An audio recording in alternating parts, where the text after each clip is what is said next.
Hello there, weary traveler, and welcome to this cozy corner of history.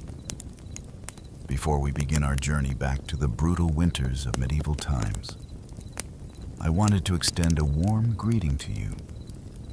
Dear listener, whether you're nestled under the covers, ready to drift off to sleep, or simply looking to unwind with some quiet historical storytelling, I'm so glad you've chosen to join me tonight. If you don't mind, I'd love to know where in the world you're tuning in from and what time of day it is for you right now. Feel free to leave a comment and let me know. It's always such a delight to see the diverse community of history enthusiasts gathered here. And if you enjoy this style of calm, immersive tales from the past, go ahead and click that subscribe button so you don't miss the next installment. But for now, let's allow the stresses of the modern world to melt away as we travel back to a time long ago when winter's icy grip held far more peril than most of us could imagine. A time when the changing of the seasons brought not just inconvenience, but genuine fear for survival. Picture yourself in the countryside of medieval Europe. The last leaves have long since fallen from the trees, and the sun hangs low on the horizon, its weak rays doing little to warm the biting chill in the air. Frosty fields crunch underfoot as a breeze carries the first few flurries of snow. Winter is coming, and for the people of this age, that means one thing above all: hardship. The cold seeps in slowly at first, but it will linger for long months to come. The landscape will soon be blanketed in white, the rivers and ponds freezing over into gleaming sheets of ice. In a time before central heating and well-insulated homes, the promise of warmth is a distant dream for all but the wealthiest. But of course, it wasn't always like this. Medieval winters were not always so brutal, so unforgiving. There was a time when the seasons passed in a more predictable rhythm, when the arrival of snow was met with acceptance rather than dread. But then something changed. The climate itself began to shift, ushering in a period that would come to be known as the Little Ice Age, lasting from the 14th century all the way into the 19th. The Little Ice Age brought colder temperatures and harsher winters than anyone could remember. The reasons for this change are still not fully understood, but its impact was felt across the land. Crops failed, livestock perished, and the icy winds blew ever harder. One of the most famous examples of the Little Ice Age's fury was the Great Frost of 1709. That winter, temperatures plummeted so low that rivers and lakes froze solid. In London, the River Thames became a frozen highway, with people setting up shop and even lighting fires right on the ice. It was a surreal sight, but one that came at a cost. Many perished from the cold that year, huddled in their homes as the world outside turned to ice. But amidst all the suffering, there were some who found a strange sort of solace in the frigid weather. One such figure was a young Isaac Newton, then a student at the University of Cambridge. When the Great Frost hit, Newton was forced to return home to his family's farm. There, huddled by the fire, he found himself with ample time to ponder the mysteries of the universe. It was during this unexpected break that Newton began to develop some of his most groundbreaking ideas, laying the foundations for his theories on calculus and optics. Who knows what other great minds might have been sparked to brilliance by the quiet isolation of a long, cold winter. It's a reminder that even in the darkest of times, the human spirit has a way of seeking out the light. But for the vast majority of people in medieval times, winter was a season to be endured rather than enjoyed. The rich could afford thick woolen clothing, ample firewood, and well-stocked ladders to see them through the lean months. But for the peasants and serfs who made up the bulk of the population, it was a very different story. Imagine waking up each morning in a one-room cottage, the air thick with smoke from the sputtering fire.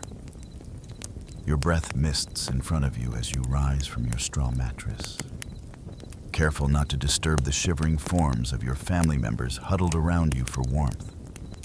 The cold seeps in through every crack and crevice, numbing your fingers and toes until they ache. Breakfast, if you're lucky, might be a meager bowl of porridge or some stale bread. The food from the previous harvest is beginning to run low, and you know that the long winter months will only bring more scarcity. The livestock in May, too, are suffering, their coats matted with frost as they huddle together in the barn, their breath steaming in the icy air. As the day wears on, you trudge out into the snow to gather what firewood you can. It's back-breaking work, and your hands quickly become raw and chapped from the cold. But you know that without a fire, your family will not survive the night. You think of your children, their small faces pinched with hunger and cold, and you press on. This was the reality for so many in medieval times. A constant battle against the elements, a fight for survival that consumed every waking hour. And yet, even in the face of such hardship, there were moments of resilience and even joy to be found. You see, the medieval world was one deeply attuned to the rhythms of nature. The passing of the seasons was marked not just by changes in the weather, but by a rich tapestry of rituals and celebrations. And so, even in the depths of winter, there were glimmers of light to be found. One such beacon was the mid-winter feast of Saint Stephen, held each year on December 26th. For a brief moment, the rigid social hierarchies of medieval society were turned on their head, with a peasant or serf being crowned the lord of misrule for the day. This lucky individual would preside over a raucous celebration filled with food, drink, and raillery. A rare moment of indulgence in an otherwise austere existence. But perhaps the most enduring symbol of hope in the medieval winter was the simple act of coming together. In a world where survival often depended on the strength of one's community, the bonds of family and friendship took on a profound importance. Imagine, if you will, a small village huddled against the snow. The smoke from the chimneys mingles with the leaden sky, a sign of life amidst the barren landscape. Inside the homes, families crowd together around the hearth, telling stories and sharing what meager scraps of food they have. There is a sense of unity here, a shared sense of purpose in the face of hardship. Neighbors trudge through the snow to check on each other, bringing extra firewood or a pot of stew to those in need. In the flickering firelight, faces are lined with weariness, but also with a quiet determination. They have survived winters past, and they will survive this one, too. And so, the long, cold months march on, the snow piling higher, and the ice growing thicker with each passing day. But even in the darkest depths of winter, there is a glimmer of hope on the horizon. For the people of medieval times knew that no matter how brutal the season, spring would come again. They watched for the first signs with a keen and practiced eye. The slight lengthening of the days, the softening of the earth beneath the snow. And when at last the thaw began, it was celebrated with a joy and reverence that we can scarcely imagine today. Plough Monday marked the official end of the winter season, a day when work in the fields could begin anew. The ploughs that had lain idle for so long were brought out and blessed in elaborate ceremonies, a symbol of the renewed cycle of life. As the first furrows were cut into the earth, there was a palpable sense of relief and gratitude in the air. Life had been hard, yes, bitterly hard at times, but they had endured. Through the long dark of winter, through the hunger and the cold and the knowing uncertainty, the people of medieval Europe had held fast to the promise of spring. And now, as the land began to thaw, and green shoots pushed their way towards the sun, that promise was fulfilled. It's a resilience that is hard to fathom in our modern age of convenience and comfort. The idea of facing such relentless hardship year after year is almost unimaginable. And yet there is something deeply humbling in the knowledge that our ancestors did just that. They faced the brutal reality of their world with a strength and fortitude that is nothing short of remarkable. They found hope in the darkest of times and joy in the simplest of things. And in doing so, they left us a legacy of resilience that echoes down through the ages. So the next time you find yourself shivering on a cold winter's day, take a moment to remember those who came before. Remember their struggles and their triumphs, their sorrow and their joy. And above all, remember the unbreakable human spirit that carried them through even the harshest of winters. Because in the end, that is perhaps the greatest lesson we can learn from the medieval world.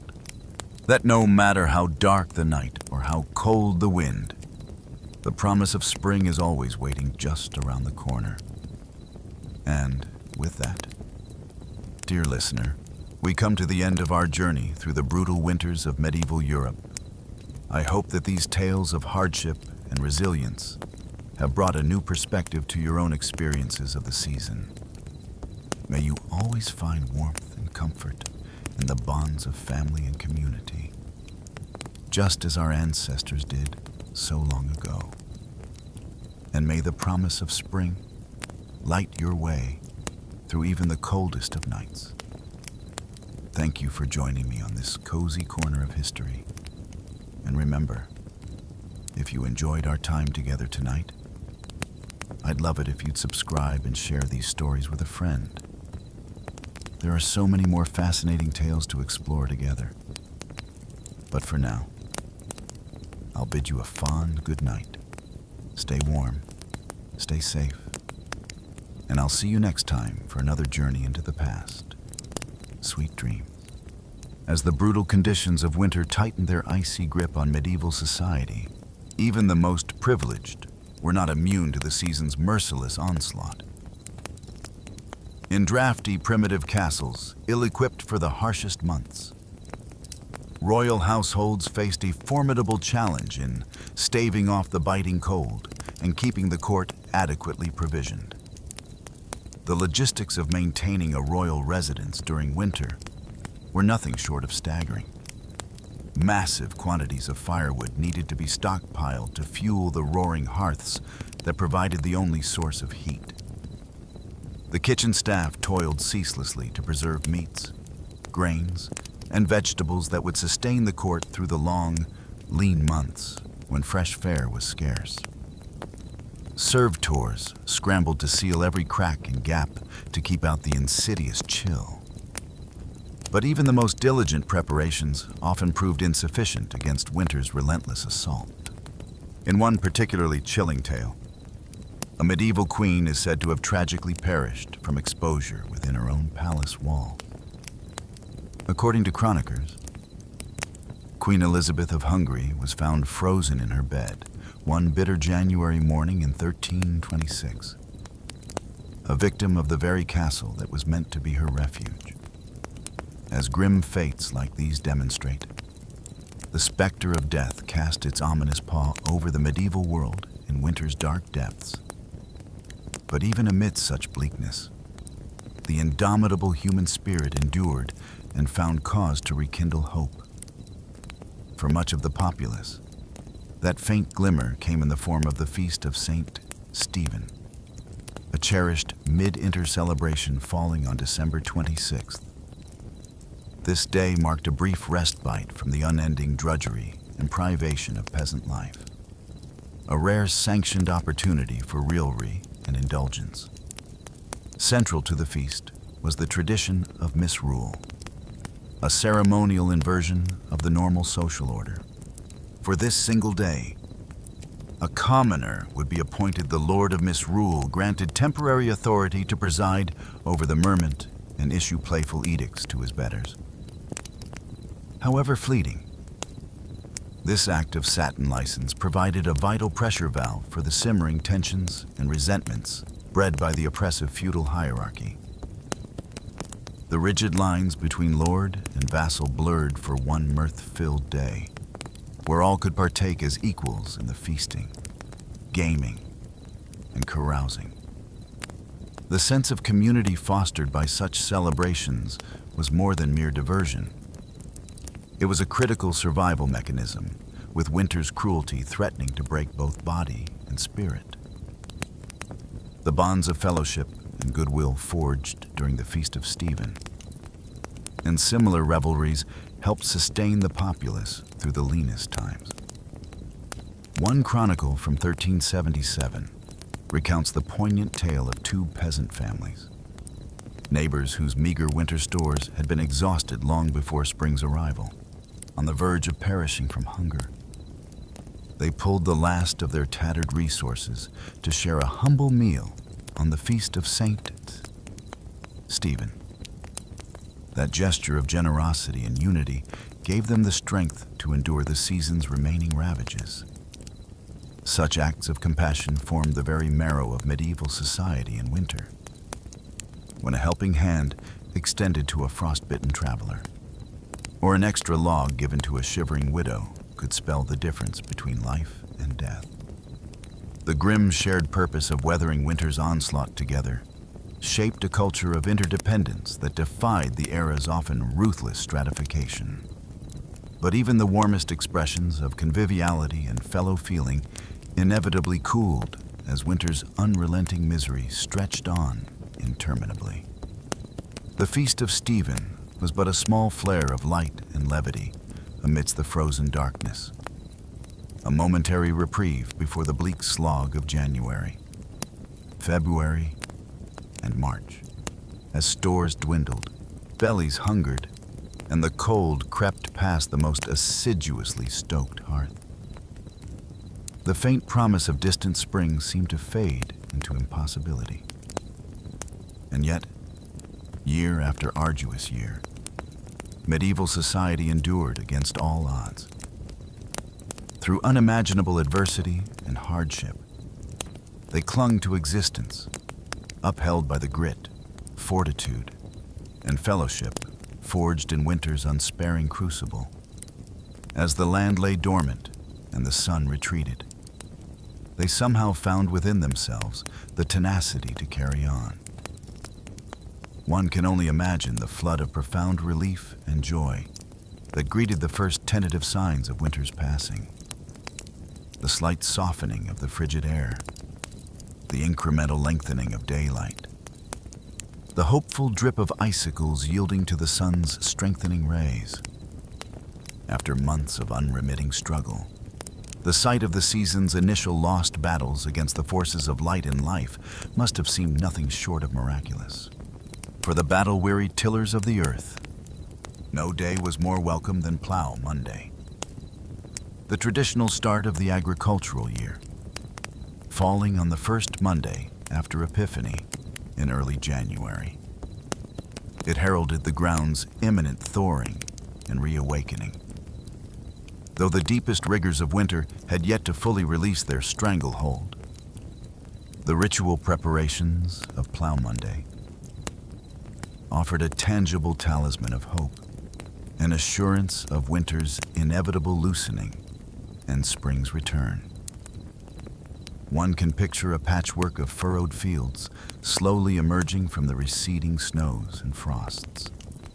the newly harnessed draft teams leaning into the first tentative overturning of the frigid clouds. With each sod upended to greet the strengthening sun, medieval man dealt another blow to winter's retreating sovereignty and proclaimed his dogged persistence in the face of nature's caprice.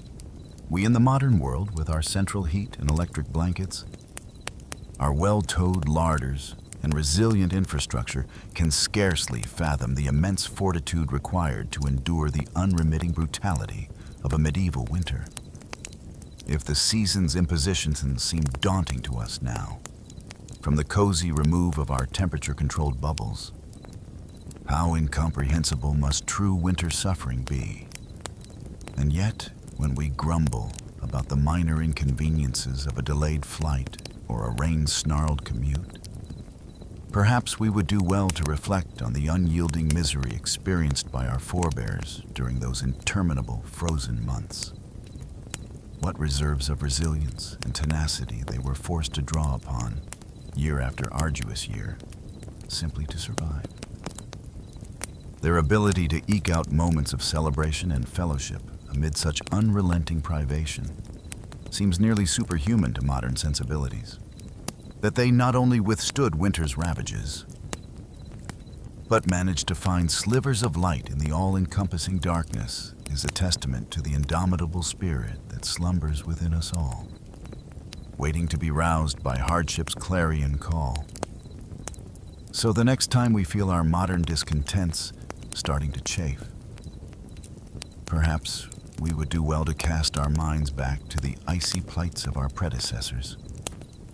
In remembrance of those who came before, let us embrace the opportunity to tap into our own dormant reserves of grit and forbearance. And as we nestle gratefully into our warm beds, let us spare a thought for all those who fought winter's bitter siege, armed only with the weapons of will, fellowship, and undying hope. As the new year dawned and Plough Monday festivities faded into memory, medieval life settled back into its familiar winter rhythm. Short, frigid days and long, frosty nights were the hallmarks of the season. The fortunate retreated to the meager warmth of smoky hovels and drafty manors. For the less privileged, winter meant a constant battle against the elements just to survive. One of the greatest winter hardships was the ever-present threat of sickness. In the cramped and unsanitary living conditions of the time, disease could spread like wildfire.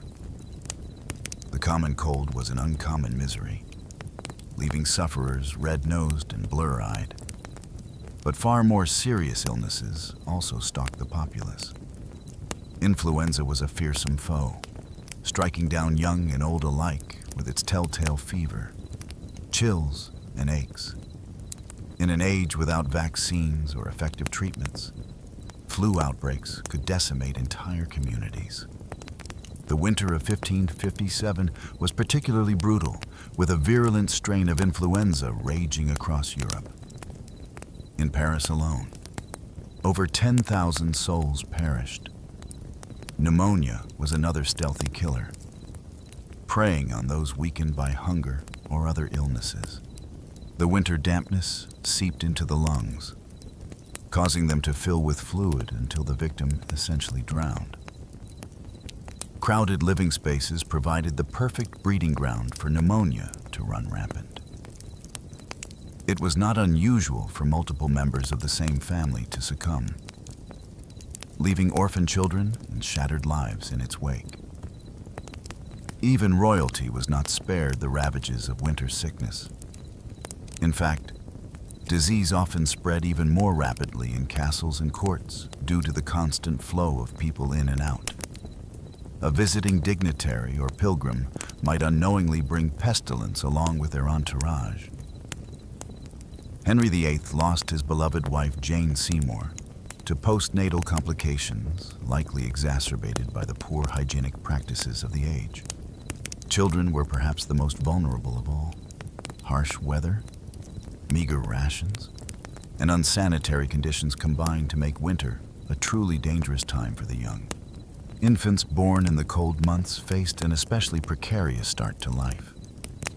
In London, in the 1500s, fully half of all children did not survive to see their FTH birthday. One poignant practice of the age speaks volumes. The custom of bone lace involved tying a black ribbon to the hand of a seriously ill infant. Should the child pass away, this ribbon could then be used to secure their burial shroud, a somber reminder of winter's deadly toll on the most innocent. With danger lurking both outside the home and within, winter was a time to batten down the hatches and pray for survival. For those of limited means, even the basic comforts of shelter, food, and warmth could not be taken for granted. The icy grip of winter poverty was relentless and pitiless. Firewood was a precious commodity with strict laws governing the gathering of fallen timbers from forests.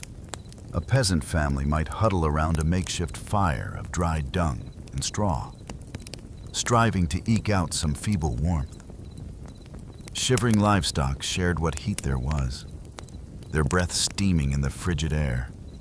Food supplies dwindled to a meager subsistence of salted meat, dried peas, and coarse bread. The autumn harvest bounty was a distant memory, and the first shy greenery of spring was still months away. Foraging for winter nutrients meant scouring the stark landscape for hardy fare like nettles, garlic, and mushrooms. The scarcity of fresh vegetables in winter made for some very dreary dinner pots. A typical pottage might contain peas, beans, salted pork, and if lucky, some foraged greens and wild onions for flavor. Tasteless and tedious, but enough to keep body and soul together until spring. For many, even this unappealing monotony was an unattainable luxury.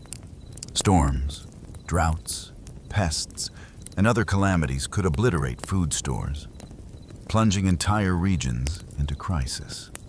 The Great Famine of 1315 was a particularly harrowing time, caused by relentlessly heavy rains that rotted crops in the fields across northern Europe. Contemporary accounts paint a chilling picture of desperate people reduced to eating dogs, horses, and even human flesh in their hunger. Parents were said to have smothered their starving children as an act of mercy. Corpses littered the streets and fields, too numerous for proper burial. Although this famine was remarkable for its severity and scale, localized crop failures and food shortages were an ever-present menace. A medieval winter diet walked a tightrope between subsistence and starvation. It was a time of hunkering down, with the knowledge that things would likely get worse before they got better. Beyond basic survival, winter affected every facet of medieval culture. Leisure, religious worship, and even crime and punishment took on the unmistakable stamp of the season. The sheer drudgery of scratching out an existence in the bitter cold colored all aspects of life. Socially, winter was a time of drawing in and relying on the bonds of family and community. The cheery gatherings around the Yule log gave way to more sedate pursuits. With travel treacherous and daylight scarce, people looked inward for amusement and enrichment during the long, dark evenings.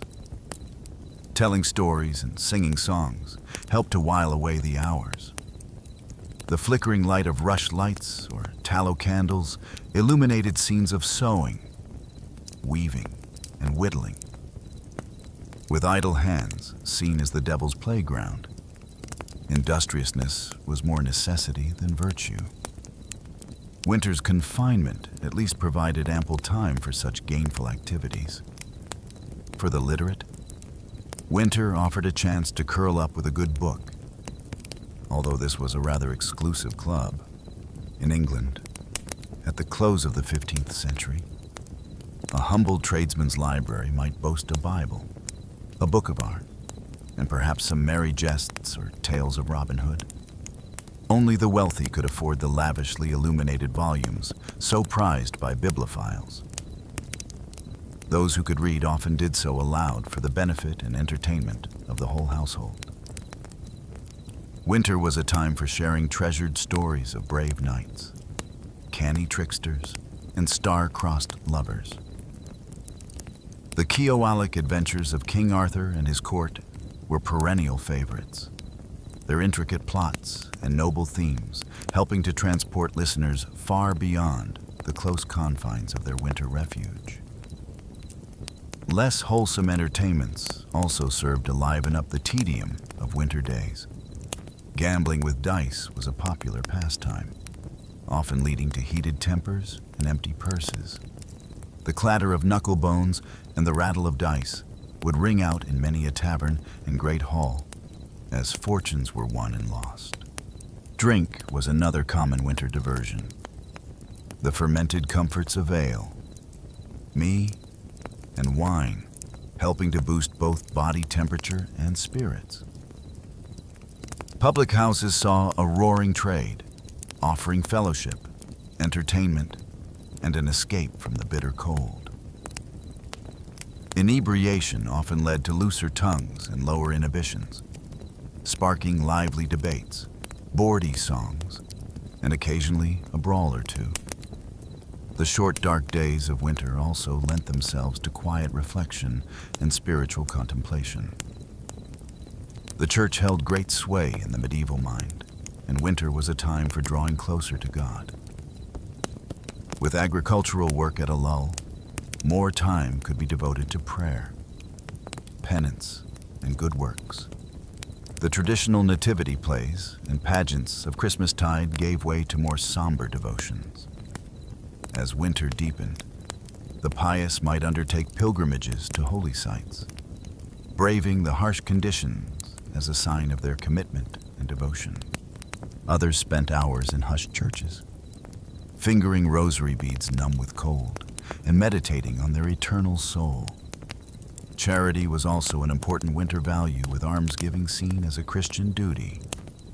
The 7 acts of corporal mercy laid out a blueprint for generosity: feeding the hungry, giving drink to the thirsty, sheltering the homeless, clothing the naked, visiting prisoners, comforting the sick, and burying the dead. In a season of scarcity and hardship, small gestures of human kindness could make all the difference. Of course, winter's harshness sometimes brought out the worst in human nature as well. Crime tended to rise as desperation set in and opportunities for theft increased. With people spending more time indoors in close quarters, tempers often frayed, leading to a spike in assaults and other violent crimes. The medieval justice system was ill-equipped to deal with this seasonal surge in lawlessness. Trials were often delayed until the weather improved, leaving the accused to languish in dank and overcrowded jails. Punishments could be harsh, with fines, floggings, and even executions meted out to those found guilty. But even in the face of winter's bleak realities, the indomitable human spirit endured. People found small joys and moments of levity where they could. The distant promise of spring sustained them through the darkest and coldest nights. The lengthening days of February brought a welcome reprieve with the feast of Saint Valentine on the 14th. This ancient pagan fertility rite, Christianized into a celebration of love, was enthusiastically embraced by the people of the Middle Ages. It was a bright spot of warmth and tenderness in the very heart of winter's depths. The custom of drawing names for Valentine sweethearts was well established by the 15th century. Eligible ladies and lads would gather to draw slips of paper from a bowl, sealing their romantic fate for the next year. These annual pairings often led to merry flirtations and sometimes even marriages. Flowers, sweets, and sentimental verses were common tokens of affections exchanged between Valentine sweethearts. The simple act of receiving a handmade card from an admirer could set hearts aflutter. Even in the chilliest weather, winter, for all its woes, could not freeze the fires of love. As the feast of Saint Valentine passed into Lent, the austerities of the season intensified. But there was a sense that the worst was now behind and brighter days lay ahead. The snowdrops and crocuses poking their fragile heads through the frost offered tangible evidence that winter's icy reign was finally weakening. Throughout the Middle Ages, the relentless cycle of the seasons shaped every aspect of life. And no season stamped its mark more firmly than winter, than Ta. It was a time of privation and hardship, when mere survival was an achievement. And yet it was also a time of resilience and quiet fortitude in the face of the harshest of elements. Medieval winter was a test of the human spirit, a proving ground for the values of faith, family, and community. The winking icicles, frosty meadows, and long-ago fields may have been a postcard-perfect scene, but the realities of the season were anything but picturesque. However, this crucible of snow and ice and want also forged a people of remarkable grit and endurance. The Middle Ages were built on the backs of those who could weather the very worst that winter had to offer and still find reason to hope for spring. There is perhaps no greater tribute to their stubborn vitality. So, the next time you find yourself bemoaning a delayed train or a slushy sidewalk, spare a thought for your medieval ancestors. Unequipped with thermal socks, central heating, or weather apps, they faced each winter as a battle to be fought with every resource at their disposal. And they emerged victorious, spring after spring. We are the heirs and beneficiaries of their tenacity and unbreakable spirit. And with that, I will leave you to your warm bed and electric blanket, secure in the knowledge that winter has been largely tamed. Thanks in no small part to those who came before and showed us how it's done. May your dreams be of gentle snowfalls and toasty hearths, and may you wake to a world where winter is more friend than foe. As the weak winter sun struggled to pierce the lean gray clouds, the people of medieval Europe shivered and drew their meager cloaks tighter about their shoulders. The icy tendrils of winter's grasp seemed to creep into the very marrow of their bones, chilling them to the core. For the poorest peasants, the cruel irony was that their ragged woolen garments, which felt so oppressively hot and sticky in the sweltering labors of summertime, now provided scarcely more warmth than a gossamer veil against winter's biting onslaught.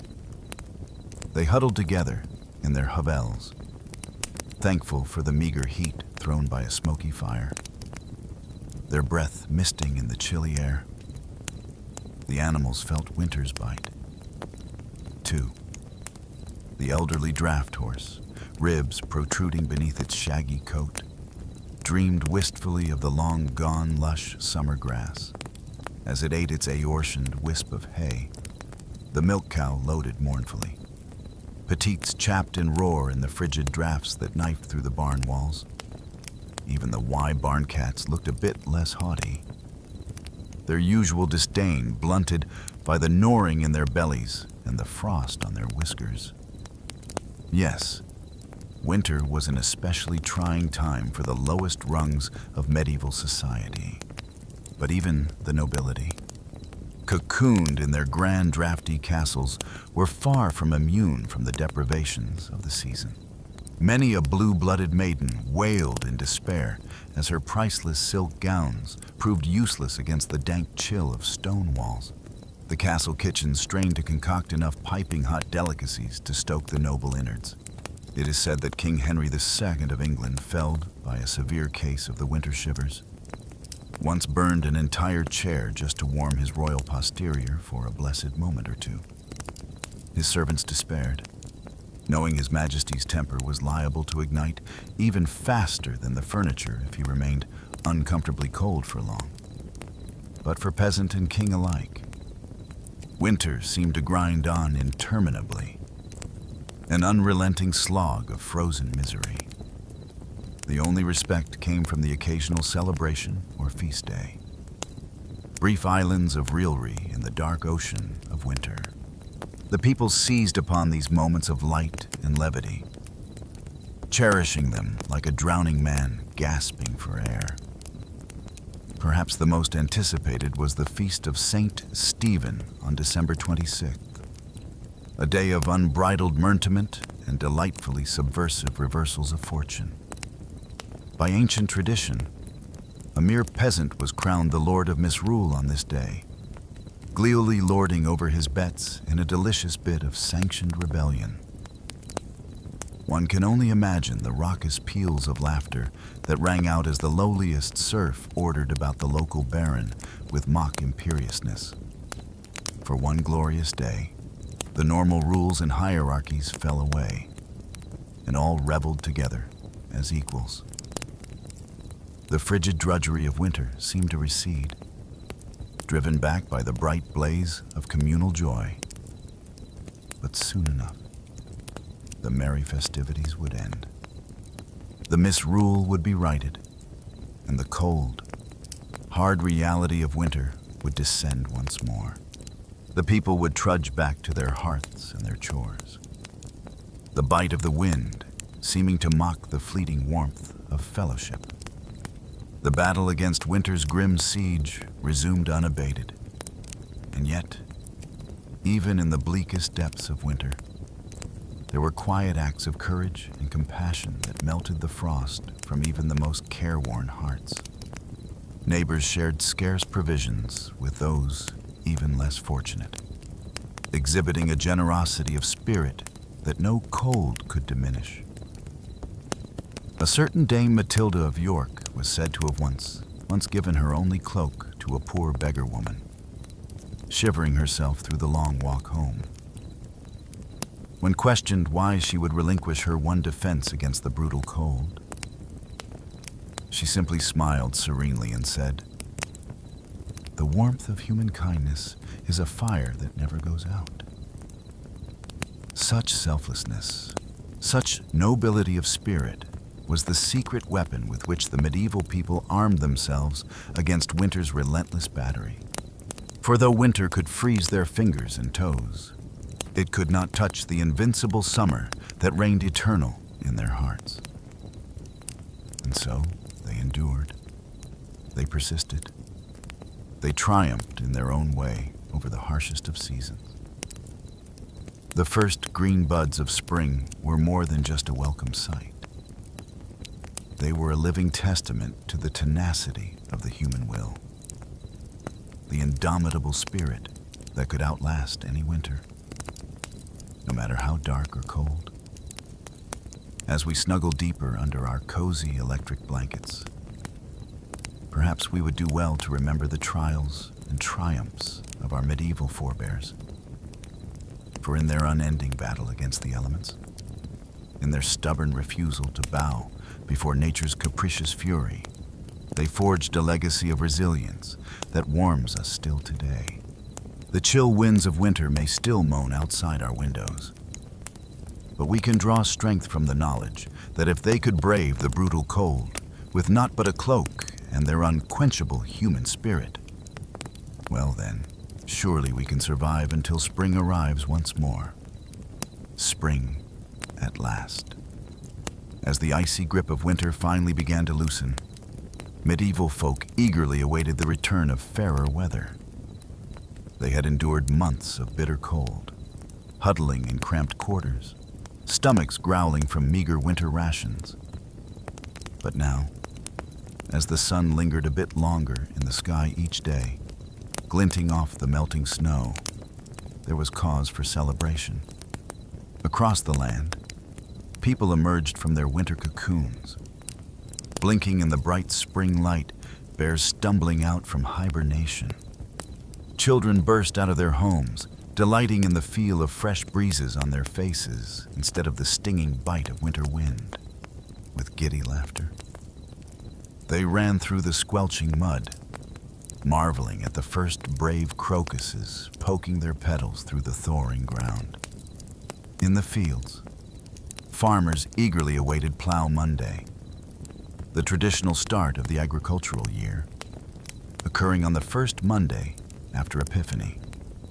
It marked the moment when the ground had softened enough for plowing to begin. Draft horses and oxen would be hitched to plows and paraded through the village streets, decked out in garlands and brightly colored ribbons. Church bells pealed joyously as the procession passed, a festive start to the growing season ahead. There was a palpable sense of relief as chimneys puffed with smoke once more.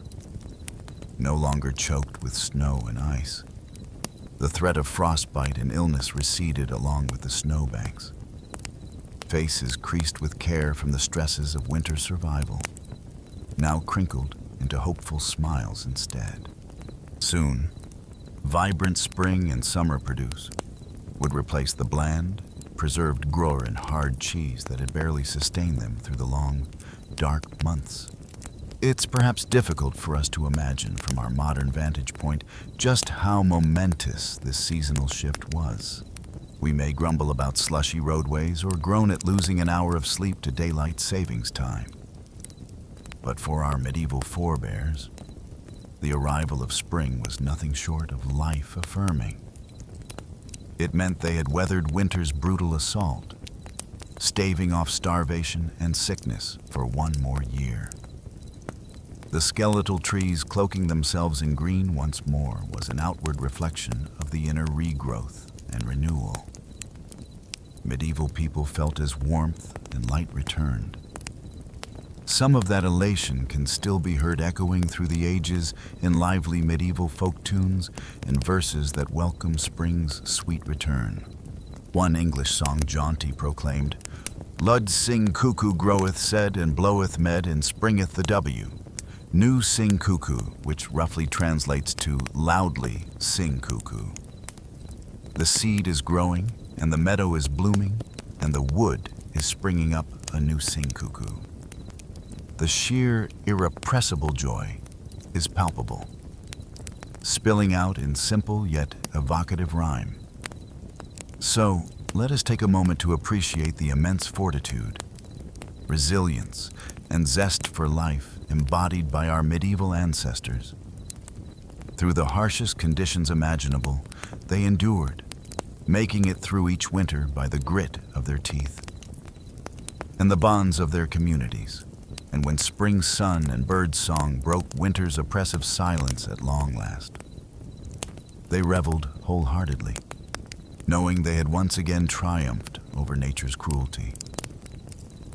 As we nestle into our warm beds, perhaps grumbling half-heartedly about the chill outside our windows, we might spare a thought for those long-ago souls, the ones who would heave sigh of pure relief as the snow gave way to mud, flinging open their shutters and letting the spring air rush in, the ones who met winter's brutality with a tenacity and exuberant will to live that should humble us to this day. Let their strength be a reminder to us when we face our own bleak seasons. Literally or metaphorically, if they could emerge from the depths of winter privation with such unabashed joy, then surely we too can find springs of hope to sustain us. The thaw will come, the sun will return, and we will step out once more into the light. Voices joined in a resounding chorus of LWD Sing Cuckoo. The blizzards and bitter frosts continued to torment the land. But medieval folk possessed a stubborn resilience. Even in the darkest depths of winter, they found ways to help each other weather the storm. Neighbors shared what meager food they had, taking turns hosting communal meals. Villages assigned young men to check on elderly widows, bringing them firewood and repairing their ramshackle huts. One such widow was Agnes, an old woman with no family to care for her. Her bones ached fiercely in the cold, and her hands trembled as she tried to kindle a fire to no avail. She had nearly given up hope when there was a knock at her door.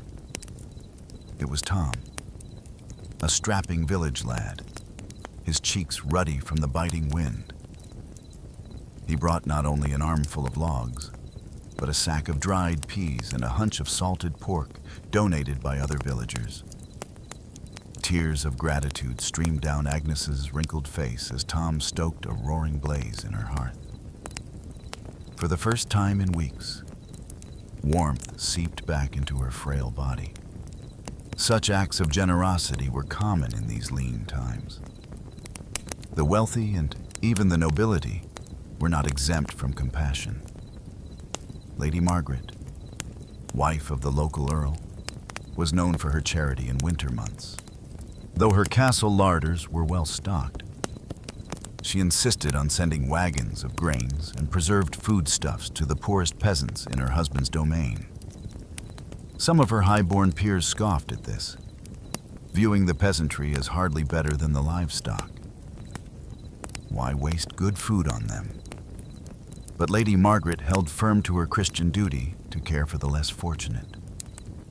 One particular winter, famine hit the area hard.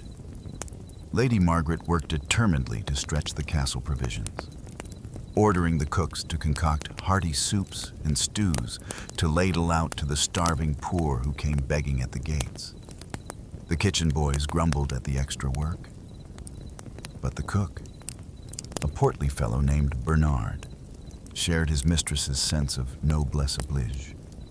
He threw himself into the task, bulking out the soup with every last turnip and potato in the cellar. The ravenous peasants gratefully slurped it down, heedless of the gristly bits of mutton floating in the grey broth. For some, it would be their only meal for days.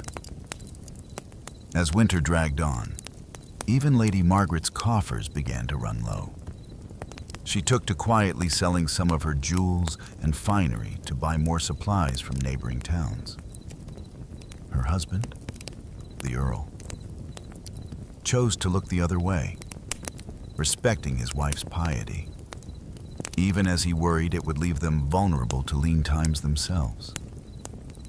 The church in Mainz, too, played its part in aiding the suffering. Monasteries opened their doors to the poor and infirm, offering them a warm pallet of straw to sleep on and a basic daily meal of bread and ale. Some even ran primitive hospitals to nurse the frostbitten and desperately ill. The monks saw it as their holy duty, a way to emulate the selfless compassion of Christ. Brother William was a young novice tasked with tending to the sick at his monastery's hospital. Though the sights and smells of disease and decay turned his stomach, he forced himself to ladle broth into the mouths of toothless elders and changed the pus-soaked bandages of weeping sores. He prayed fervently for the strength to endure this trial, and God that his station in life spared him the worst ravages of winter.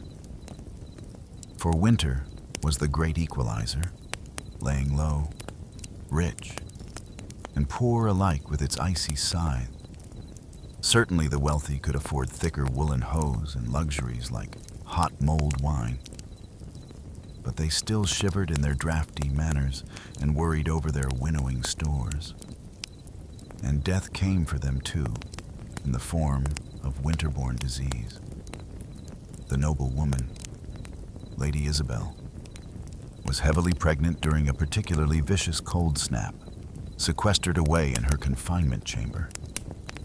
She had every comfort, a crackling hearth, mounds of furs, and attentive maids to cater to her every need. But contagion has a way of sneaking past even the thickest castle walls. A kitchen girl with a hacking cough brought Lady Isabel a posset of warm milk and herbs. Within days, the expectant mother was burning with fever, her lungs rattling. The child came too soon, a tiny wisp of a thing that never drew breath. By week's end, Lady Isabel, too, was dead.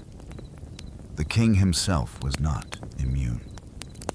Henry V, sixth, a pious and gentle soul, fretted endlessly over the suffering of his subjects during the dreadful winter of 1433. The royal physicians prescribed him a tonic of cinnamon and ginger to ward off the cold humors. But still he sank into a deep melancholy, unable to warm his hands, even when thrust practically into the roaring hearth. Some whispered it was God's punishment for Henry's weakness as a ruler. In truth, seasonal depression was an affliction that could strike any man, from mightiest king to lowliest serf. As the days slowly began to lengthen and the tightly clenched fist of winter finally started to loosen, people allowed themselves to dream of spring. Soon they prayed the land would thaw and the first tentative buds would appear on the skeletal trees. The great wheel of the farming year could begin to turn once more. In the earliest days of spring, on the first Monday after Epiphany, medieval folks celebrated Plough Monday. This was when the first symbolic furrow would be cut into the frost-spangled earth, a hopeful portent of the crops to come. Village men blackened their faces with soot for luck and paraded through the muddy lanes with their plowshare held high, singing bawdy songs to wake the slumbering soil. Afterward, there was dancing and hearty food and much quaffing of ale. It was a promise, a covenant that the dark days of winter were passing and brighter tomorrows lay ahead.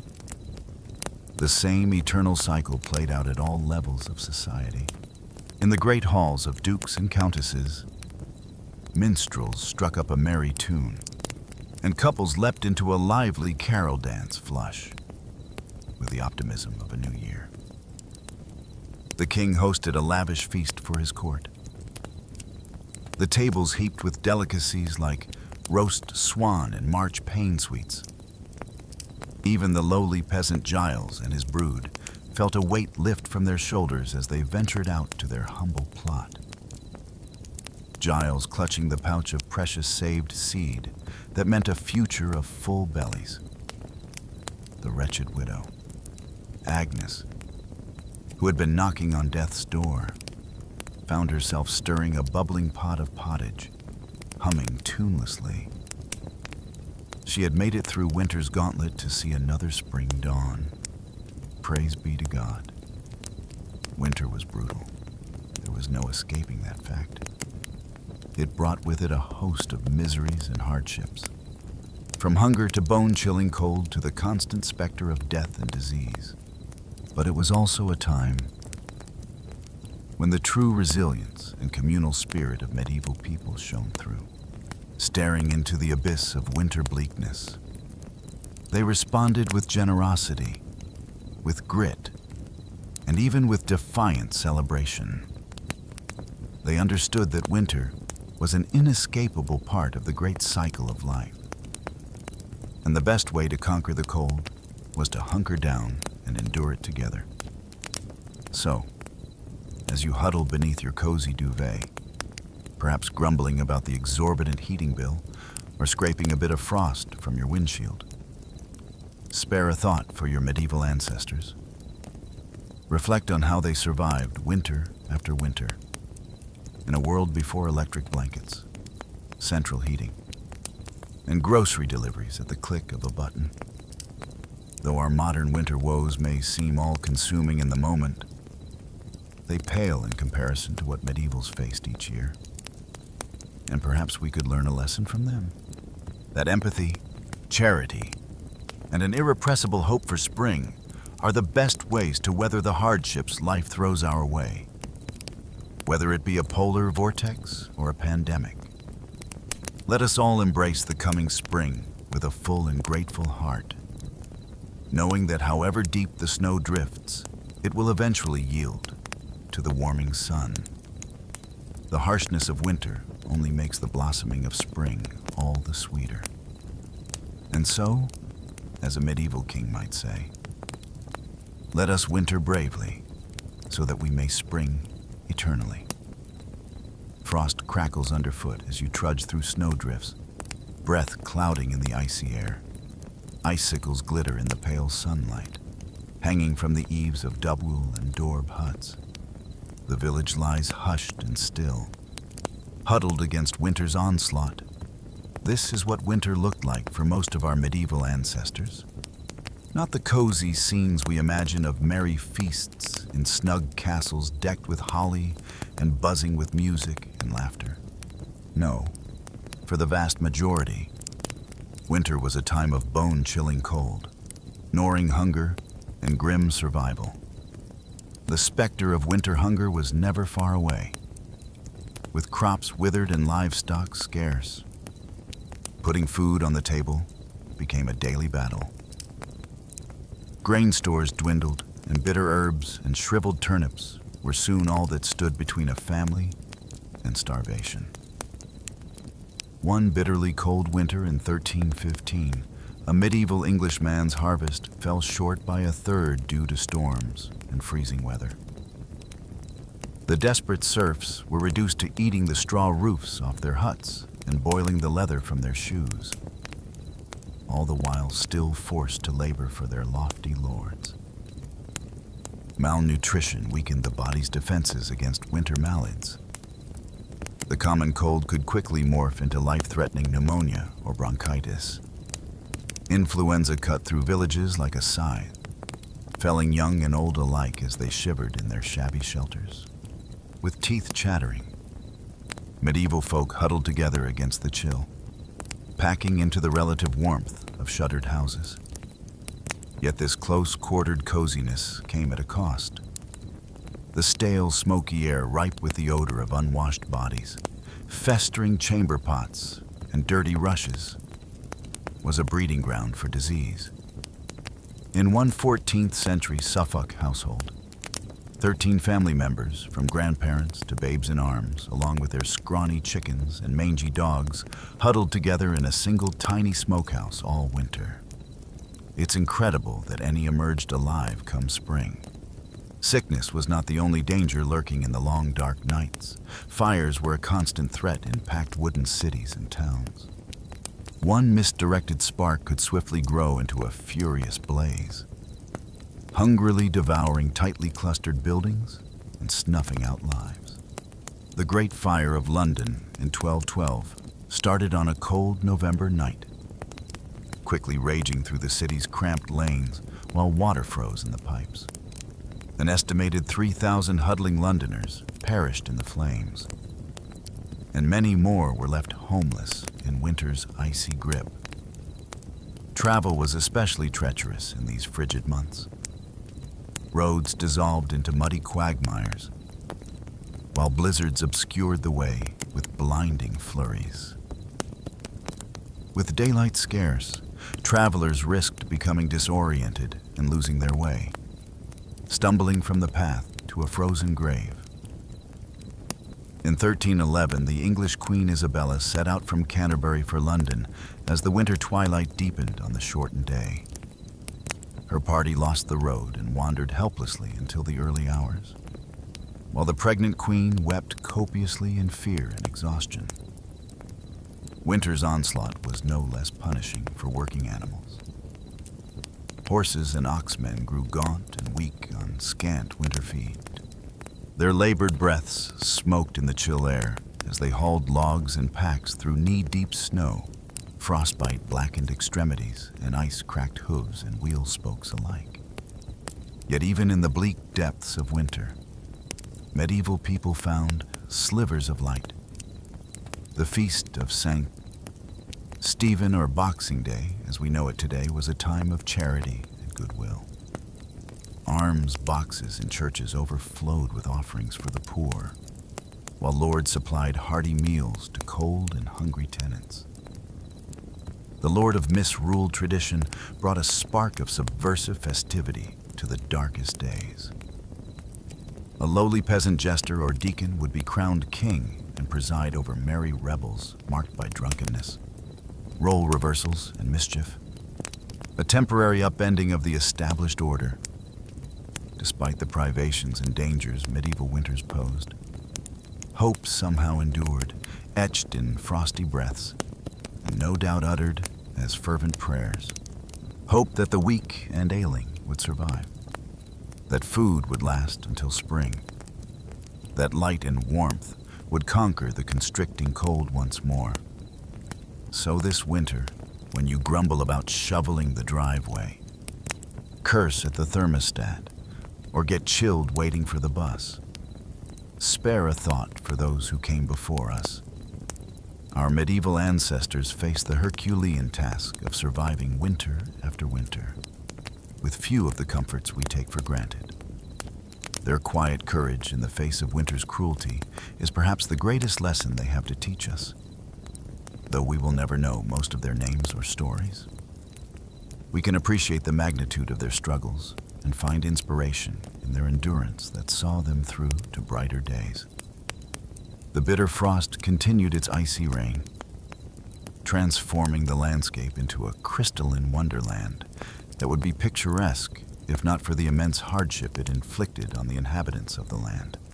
The snow fell ceaselessly from the ash-gray sky, blanketing the countryside in a suffocating white shroud. Icicles hung like glittering daggers from the eaves of peasant vells and grand manors alike. The hearth fires that burned day and night offered only a fleeting respite from the penetrating chill. Smoke from the precious flames stung watering eyes and choked lungs in the close-faded air of Plough and Dorb huts. There, huddled bodies crammed together for warmth. Humans and livestock alike, the pungent aromas of dung and unwashed flesh mingling together into a uniquely medieval winter perfume. For some, however, even this dubious comfort was a luxury they could ill afford. Scant food stores stretched precariously thin, and bellies rumbled with the persistent pangs of hunger. Many of the poorest subsisted on little more than coarse bread and thin gruel, praying they would survive to see the spring. The specter of famine lingered in every home, from lowly serf to high lord. None could escape winter's deadly grasp, not even those who wore crowns. In drafty stone castles that seemed to inhale the cold and exhale an unrelenting damp, rulers shivered beneath mountains of furs. Royal households required vast amounts of firewood and prender to ride out the long winter months. Woe to the kingdom whose sovereign failed to plan ahead. According to one account, a medieval Bohemian princess perished from the cold in her bedchamber. Her demise, a chilling reminder that wealth and status offered only partial protection from the elements. But for a peasant family, the loss of a loved one to winter's icy scythe was all too common. An occurrence as cruel as it was predictable.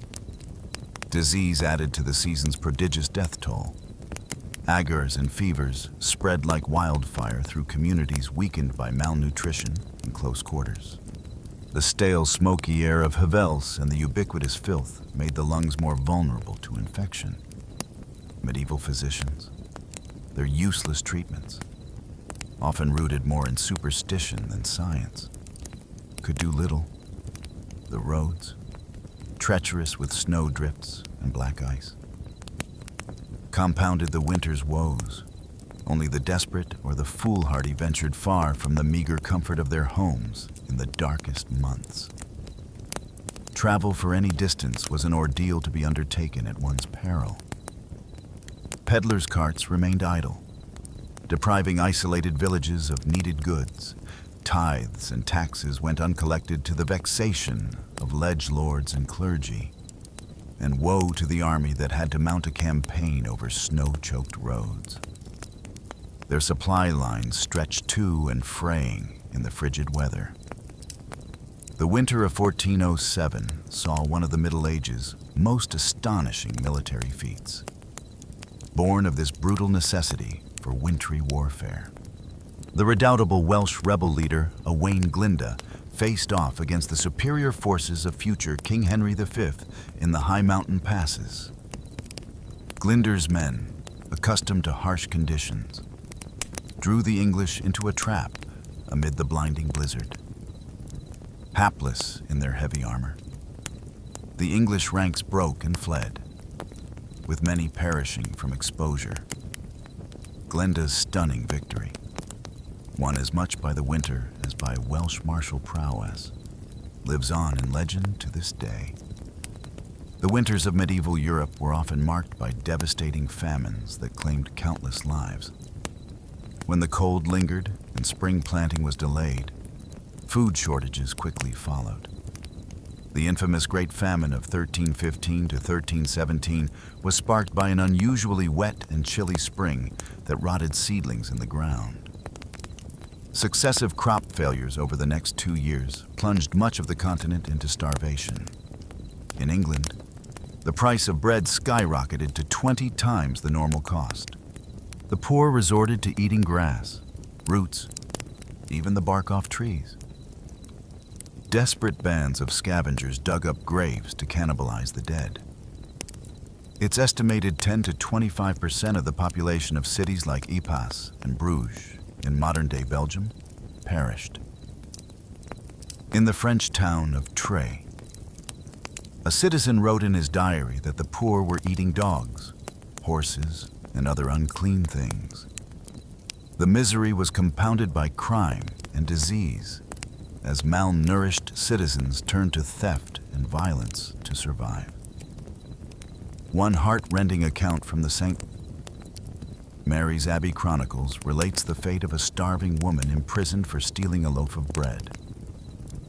The woman was pregnant and starving, but the baker would give her no bread, so she stole the loaf and was caught.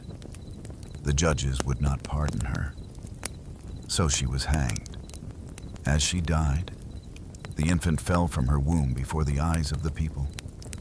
The child lay bloody and screaming on the ground, but no one wanted to touch or rescue it, and the baby soon died where it fell.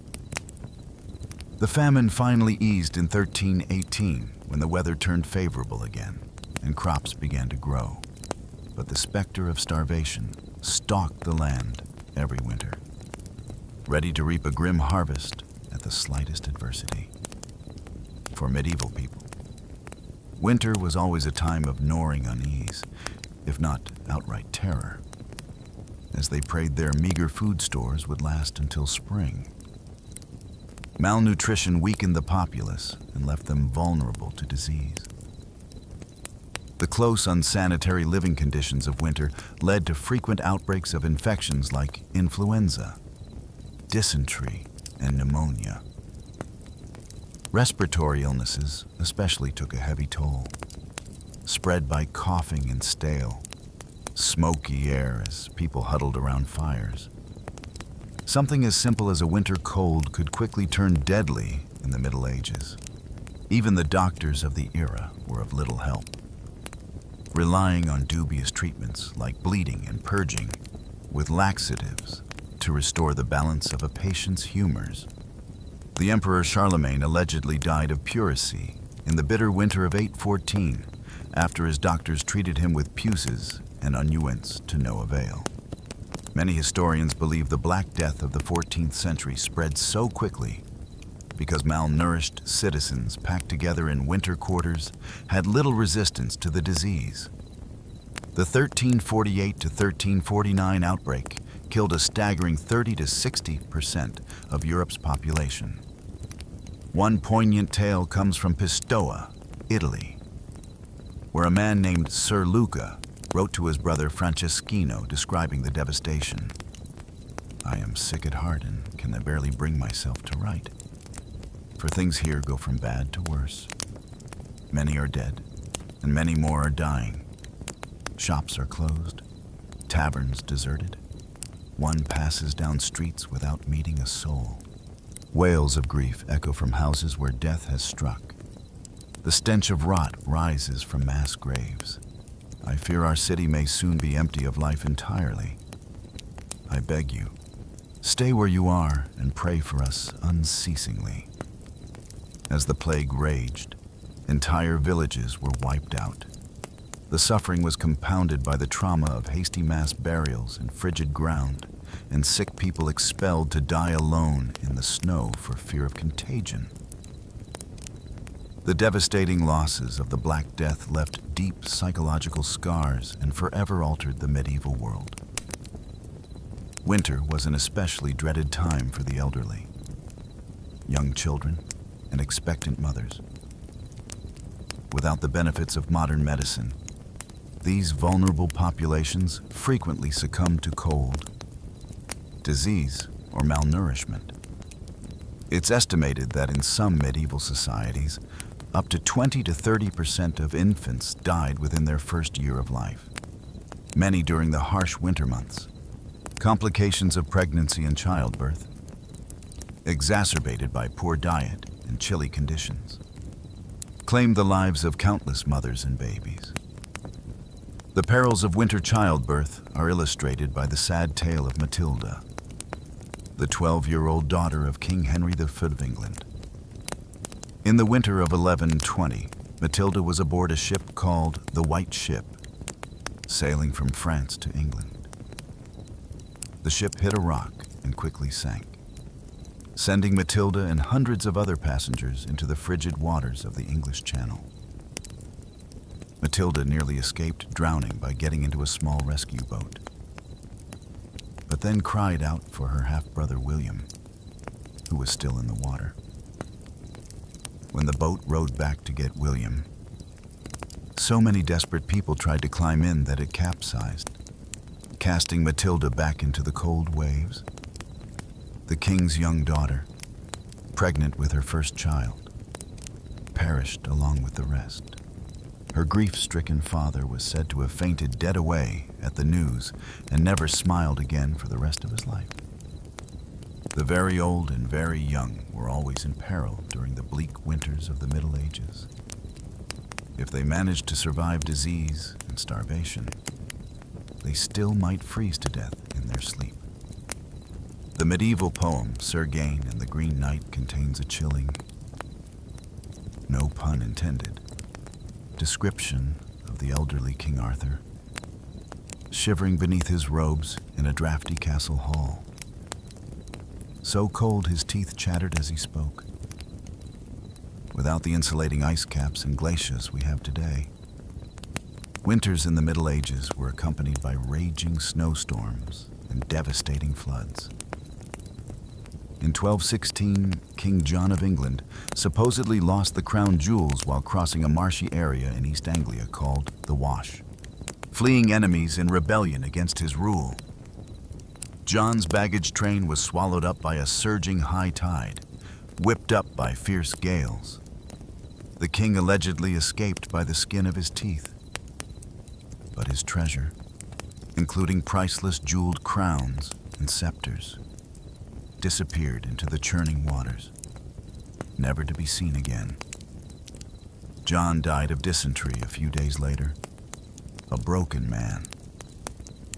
Some historians believe the loss of the crown jewels was the final blow that sent an ailing John to his grave. Winter storms often meant disaster for coastal communities, battered by hurricane-force winds and massive waves. The Anglo-Saxon Chronicle records a terrible flood that struck England in 1099. On St. Martin's Day, the 11th of November, came a great sea flood through the length of this land and overran it so far as no man remembered that it ever did before, and drowned many towns and a countless number of people. Another North Sea flood on January 16th, 1219, completely submerged the low-lying Netherlands, killing over 50,000 people. In an era with no early warning systems or emergency shelters, the population was completely at the mercy of the elements. All medieval folk could do was pray for deliverance as icy floodwaters rose and the wind howled like the very hounds of hell outside their frail homes. Harsh winters also meant an increase in fires as people did whatever they could to keep warm. The Anglo-Saxon Chronicle again gives a chilling account of a deadly London blaze in 1132. A dreadful fire broke out on London Bridge and spread so rapidly that before it could be extinguished, it burned down a great part of the city with the principal church of St. Paul and the Cathedral of Canterbury. Besides many other churches and houses, the force of the wind and the violence of the flames carried burning rafters and sheets of lead from the roofs an extraordinary distance. With most buildings made of timber and tightly crammed together, it's no wonder medieval cities were such tinder boxes. A stray spark or overturned candle could ignite an unstoppable inferno, especially when gale-force winter winds whipped the flames into a frenzy. People fled through narrow Sorstaserum twisting streets as their homes burned behind them, often with little more than the clothes on their backs. There are countless tragic stories of families separated in the chaos, children trampled, and people trapped and burned alive. Given the limited firefighting technology of the era, often all citizens could do was throw buckets of water or snow on the flames and pray the wind would shift before the entire city burned. The devastation could be near total, leaving thousands homeless and destitute in the dead of winter.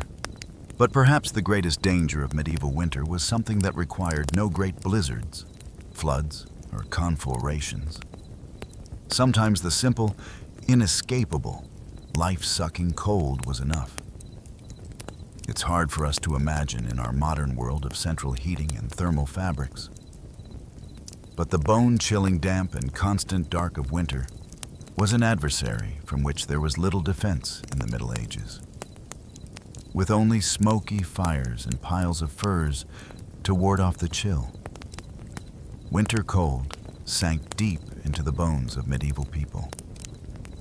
Arthritis and rheumatism were common afflictions, the pain growing worse with every passing year. Extremities slowly went numb, then black with frostbite. Pneumonia and influenza ran rampant in close quarters.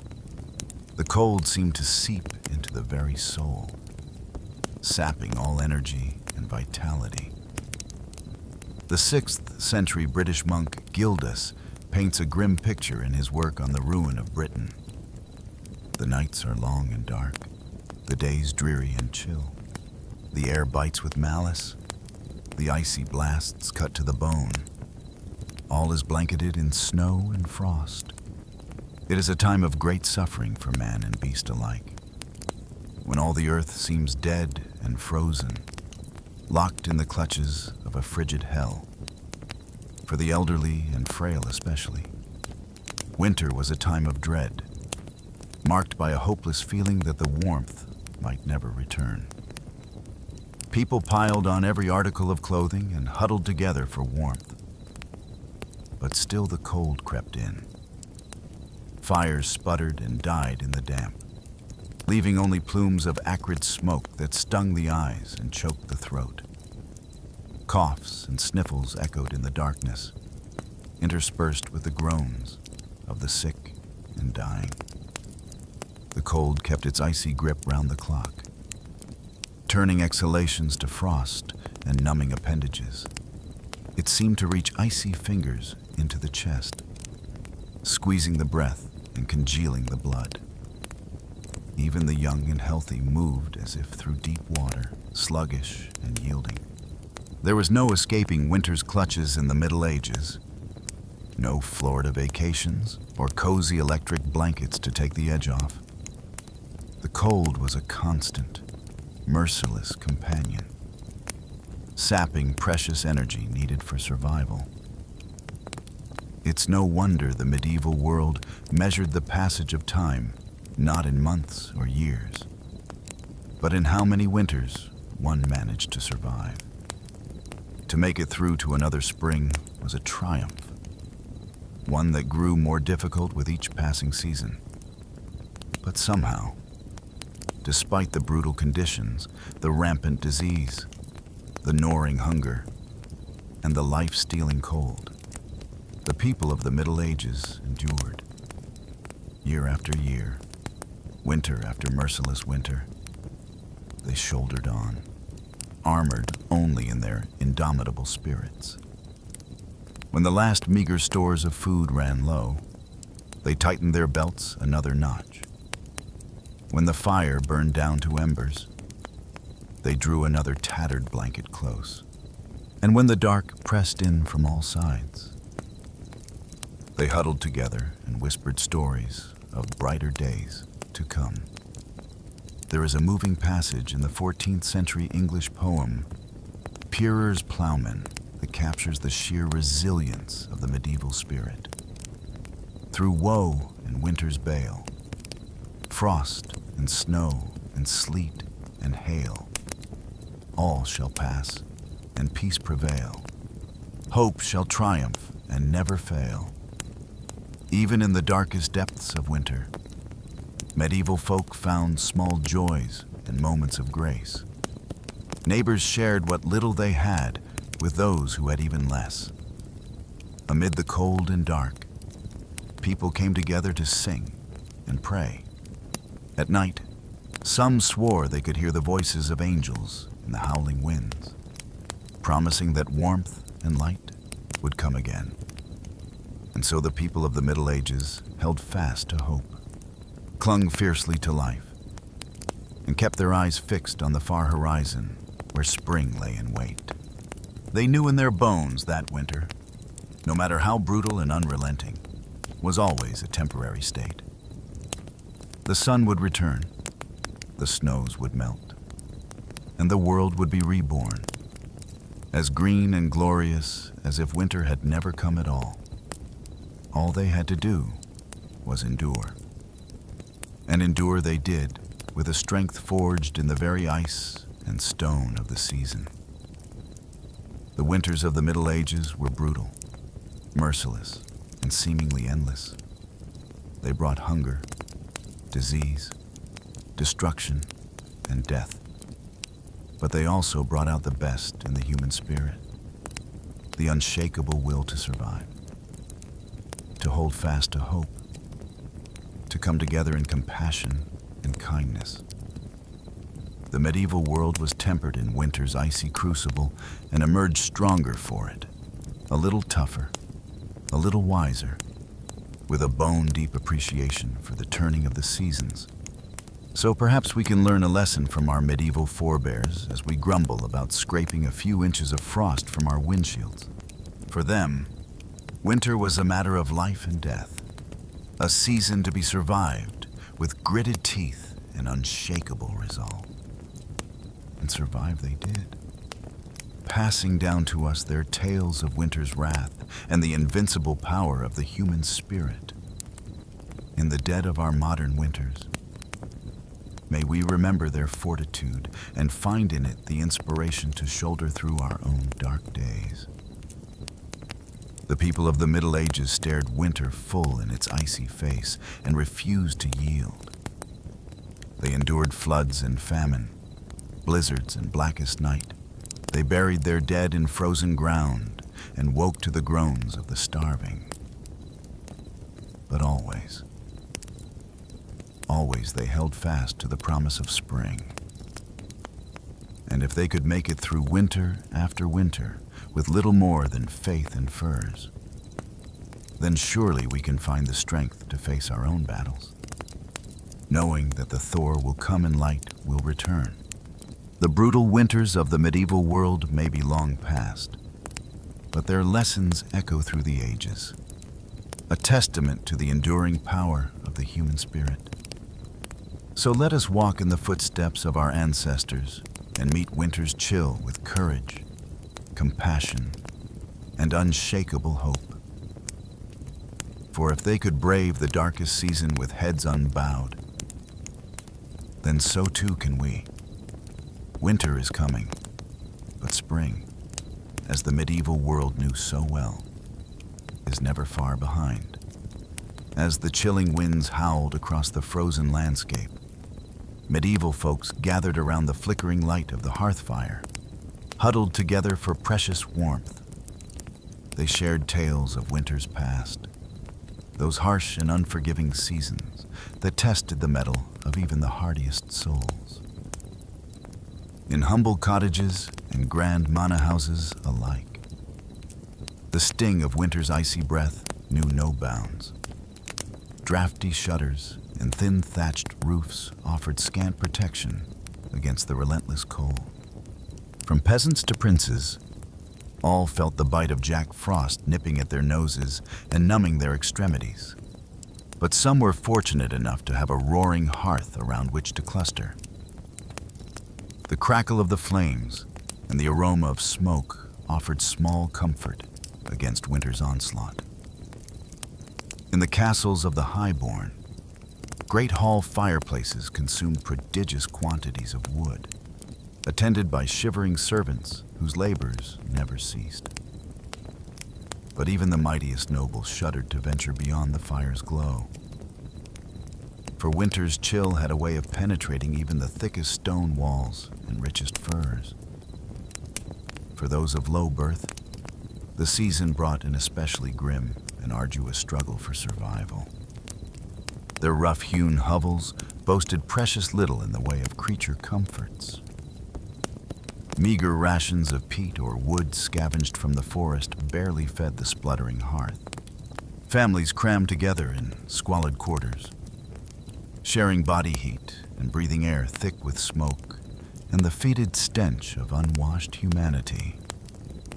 It was a bleak existence, to be sure, and yet, even in the face of such privations, there were moments of cheer to be found. The glow of communal fires in the village square drew folks out of their hovels, if only for a short respite. Gathered around the leaping flames, neighbors exchanged jests and jibes, stories and songs. For a fleeting time, the cruel realities of winter seemed distant indeed. Young lovers stole secret kisses, their aurora undimemed by the cold. Children shrieked with delight as they scampered and slid across frozen ponds. Even the elderly felt the weight of their years lift for a spell, transported back to the carefree winters of their youth. Such interludes of merriment were all the more precious for their rarity. Winter's onslaught was relentless and unforgiving. Thoughts soon turned to empty bellies, and the gnawing hunger that was the constant companion of the poor. Dreams of spring's bounty seemed a cruel mockery as fields lay barren beneath a blanket of snow. The specter of famine loomed large in these lean times. A failed harvest could spell doom for entire villages. Many a mother watched in anguish as her child's cheeks grew gaunt and their eyes dulled with the hollow stare of starvation. The cruel calculus of scarcity bred a special kind of desperation. Tales abounded of the depraved lengths to which some would go to fill their bellies. Unnatural acts that haunted the nightmares of pious folk. And hunger was not the only scourge to stalk the land. Winter's chill breath bred a host of malades that preyed upon the weakened populace. The hacking cough of pneumonia echoed through many a hovel as loved ones looked on helplessly. The pox and flux raged unchecked, decimating entire families. The very old and very young were especially vulnerable, their frail bodies ill-equipped to weather winter's ravages. But perhaps the greatest cruelty was reserved for those forced to venture out into the teeth of winter's fury. Travelers risked life and limb on treacherous ice-licked roads. Many a hapless wayfarer met their doom, swallowed up by swirling blizzards or plummeting into deep snowdrifts. Their frozen corpses would not be discovered until the spring thaw. A grim reminder of winter's lethal power. Even the valiant knights, those stout warriors of the realm, were not immune to winter's depredations. Clad in their heavy armor, they made easy prey for the bone-chilling cold that crept into every and rivet. Numb hands made clumsy by frozen gauntlets fumbled with sword and shield.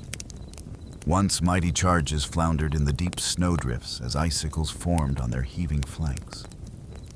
Great and small alike cursed the name of winter. In the halls of power, the crown weighed heavy on royal brows, furrowed with care. For even a monarch could not decree the seasons to reverse their inexorable turn. The cost of keeping the court supplied with provender and firewood was staggering. Royal treasuries groaned beneath the strain as grasping merchants reaped handsome profits from the king's lawyers. But for all the miseries it engendered, winter's reign was not eternal, even in the depths of icy despair. Folk clung to the promise of spring's sweet renewal. The joyous feast of Stephen offered a welcome reprieve from winter's woes. For one raucous day, the world turned upside down as a lowly peasant assumed the mantle of the lord of misrule. Drunken revelry and bawdy songs lifted spirits and lightened hearts. Laughter, that balm for the careworn soul, echoed through the frost-bitten land. In the fullness of time, winter's gelled grip began to loosen. Icicles dripped from the eaves as the strengthening sun worked its subtle magic. Snowdrops and crocuses pushed their way through the softening earth, delicate harbingers of winter's retreat. The land stirred with new life, shaking off the torpid slumber of the frozen months. Hearts lifted and voices raised in joyful celebration. The feast of the plough marked the triumphant return of spring's verdant splendor. Sleek oxen dragged gleaming plowshares through rich, dark earth as the cycle of planting and renewal began anew. The lean times of winter soon faded into memory as fields rippled with the green and golden bounty of the land. Looking back across the centuries, we marvel at the fortitude of our medieval forebears. Year after Piddle's year, they endured winter's cruelties with a stoicism born of necessity. Their strength of spirit and unbreakable bonds of community were the secret of their survival. In the face of unimaginable hardship, they found pockets of hope and moments of shared humanity.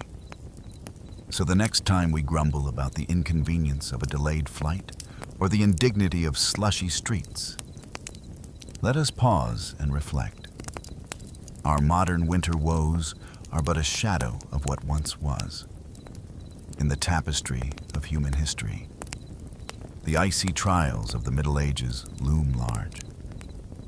They serve as a reminder of our species' remarkable resilience and the preciousness of a warm hearth and a full belly. As we drift off to slumber, let us spare a thought for those who came before. In our dreams, perhaps we will catch a glimpse of their world, a harsher, crueler world than our own, and yet one in which the indomitable human spirit shone all the brighter for the darkness that surrounded it. Good night and sweet dreams of gentle spring breezes to come. As the bitter chill of winter descended once more upon the weary lands of medieval Europe, for the poor peasants who scraped out a meager living from the soil, the very warmth and light seemed to retreat from the world, replaced by a deep, aching cold that penetrated to the bone. With little more than rags on their backs and scant food in their bellies, they could do naught but shiver and suffer in their drafty hovels as the cruel winds howled just beyond their walls. The fortunate few with fireplaces and stores of wood might huddle together for warmth in the flickering glow. But for most, the only comfort was the shared body heat of family and livestock packed in close quarters. The faded stench of unwashed bodies mingling with the steam of cattle breath. One can only imagine the coughs, the fevers, the agonizing aches that must have plagued them in the damp and crowded squalor. It's a wonder any emerged alive on the other side of winter's interminable reign. But even the highest-born nobles, for all their thick furs and grand feasts, were not immune to the icy grasp of the season. Great medieval castles, with their soaring stone walls and cavernous halls, became like vast refrigerators in wintertime. The chills seeped up from the floors and down from the ceilings until it saturated the very air, defying even the mightiest of blazing hearths to banish it. There are tales of royal winter woes to make one shudder in sympathy. In the 15th century, Queen Elizabeth Woodville, consort of King Edward the Frere of England, was said to have actually frozen to death in her own chambers one uncommonly frigid night. While records are murky and much embellished, one account claims that despite being swaddled in heavy robes and furs, the poor woman succumbed to the deep cold and was found in the morning frozen stiff as a board. Whether the story is true or not, it certainly illustrates the perilous nature of winter for even the most privileged. Kings and queens might avoid the gnawing hunger and squalid conditions of their low-born subjects. But in some ways, the hazards of the season were a great equalizer. After all, royals could no more command the elements than they could live without air.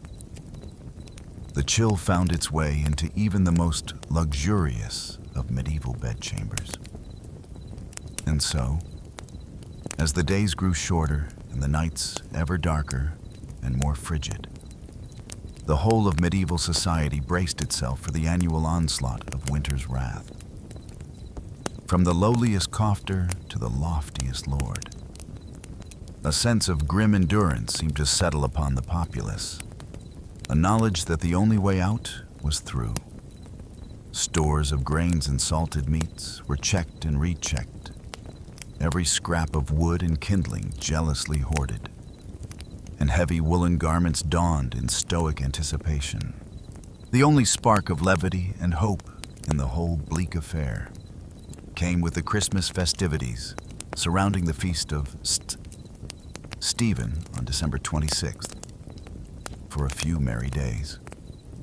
The normal social order was gleefully upended as a lord of misrule was appointed from among the peasantry to preside over a body array of feasts, dances, games, and general mischief. With bellies full of ale and wine, faces flushed from the press of bodies and the exertions of revelry, the common folk could, for a brief shining moment, forget the long privations of winter and revel in the joys of life and community. One can imagine the scenes of boisterous celebration erupting in halls and public squares across the land.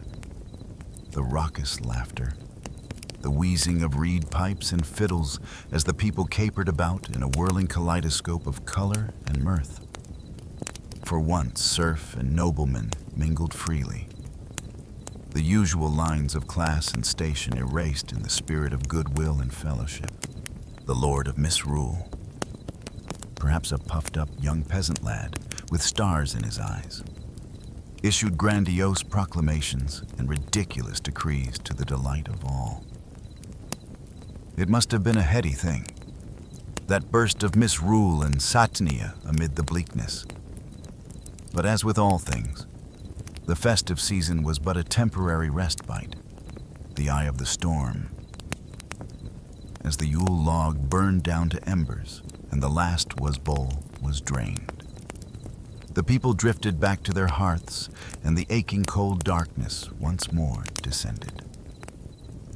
The Gia of St. Stephen's Day and the Lord of Misrule's brief shining reign were replaced again by the grim business of survival as winter tightened its grip.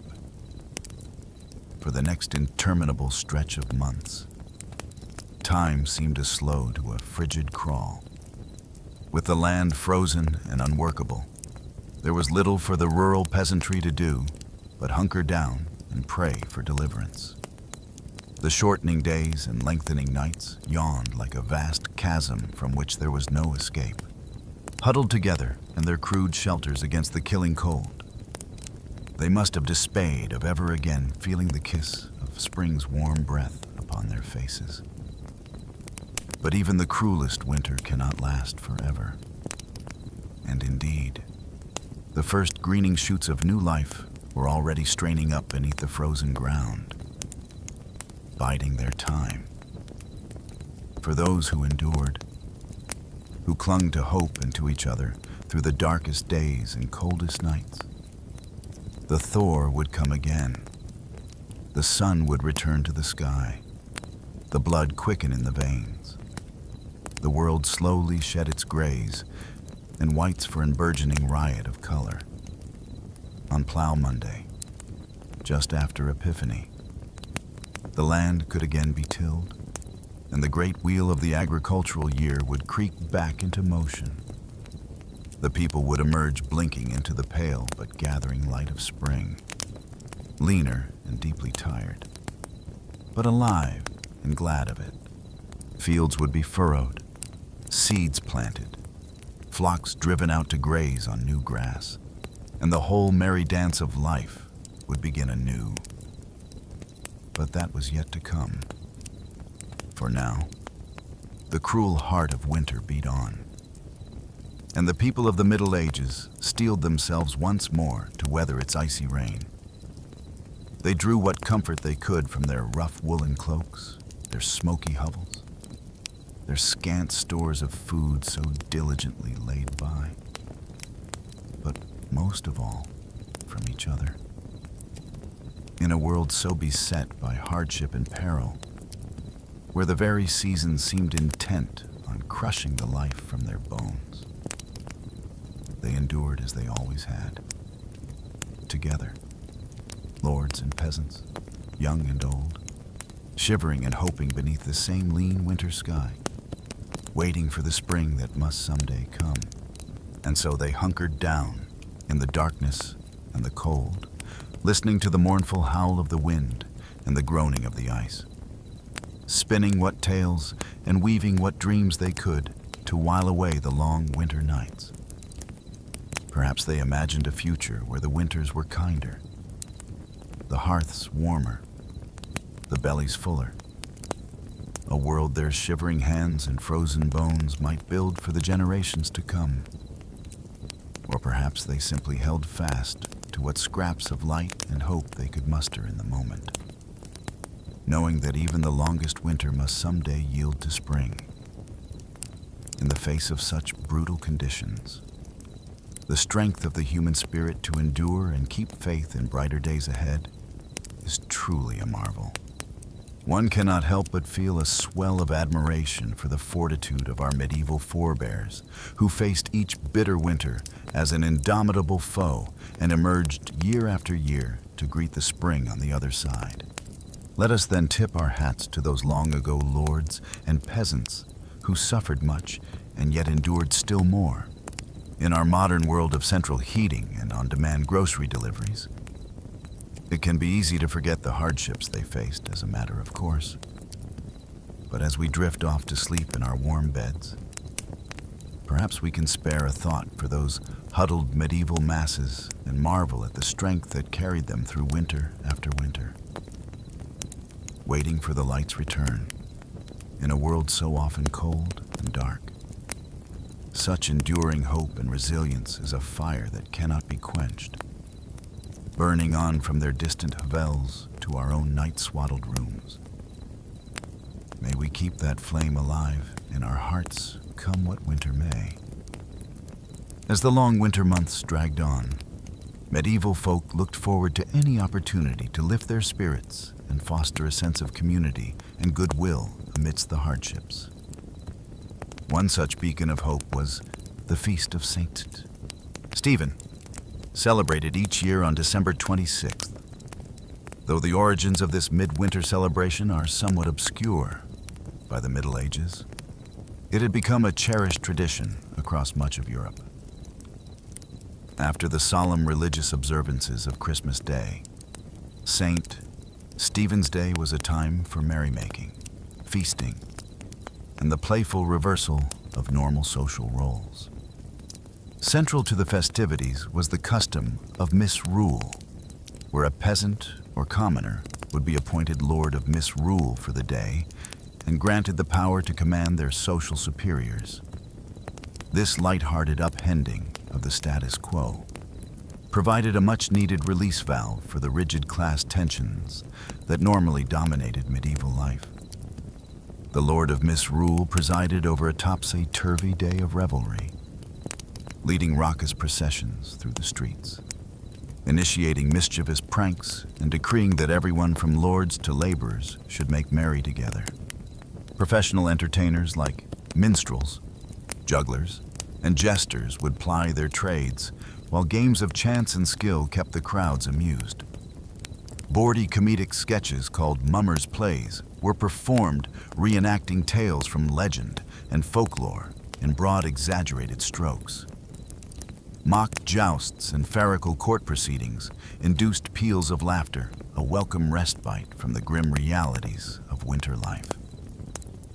Of course, no medieval celebration was complete without a hearty feast.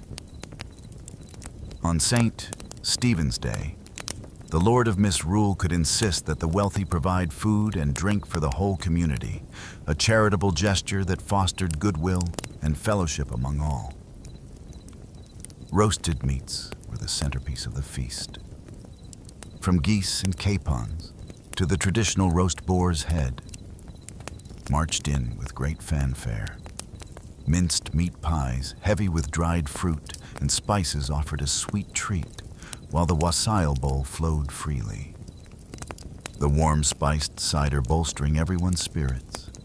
One can almost hear the laughter and lively chatter ringing through the halls, rising above the blustery winter winds outside. For one brief, shining day, the hardships of winter faded into the background as the community came together in a spirit of joy and camaraderie. As the feast concluded and the revelers dispersed back to their hearths, they carried the warmth of the festivities with them like a flicker of cheery firelight in the dark.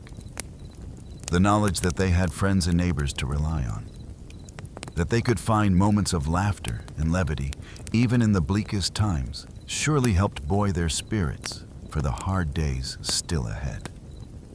And somehow, the winter's icy grip seemed a bit less harsh. The howling winds a bit more bearable when one had a belly full of good food and a heart full of fellowship. The feast of St. Stephen was a timely reminder that even the deepest darkness of winter would eventually yield to the first hopeful stirrings of spring. Those fragile shoots of new life began to tentatively emerge as the winter snow receded and the frozen ground began to thaw across the countryside. Watchful eyes eagerly scanned for the appearance of snowdrops. Those valiant little flowers that poked their fresh green stalks and delicate white blooms through the melting slush. Their arrival heralded that the long night of winter was finally ending and the season of rebirth approaching. In villages everywhere, weary folk rejoiced to see the first hints of color and vitality return to a landscape that had been shrouded in icy white stillness for so many months. With a newfound spring in their steps, medieval peasants returned to the rhythms of the agricultural year. The great wheel of life beginning to turn once more. Hibernating livestock were led out to pastures starting to green again, while the farmer hitched his team to the plow, eager to churn the softening earth. The first Monday after Epiphany, falling in January, came to be known as Plough Monday for this very reason.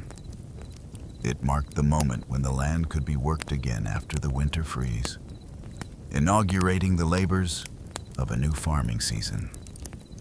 Plows that had been stored away for the winter months were hauled out and blessed in joyful Plough Monday processions through the fields, while plowmen went from door to door collecting food, ale, and small coins, all in anticipation of the work and harvest to come. One can picture a weather-beaten village huddled around their communal plot.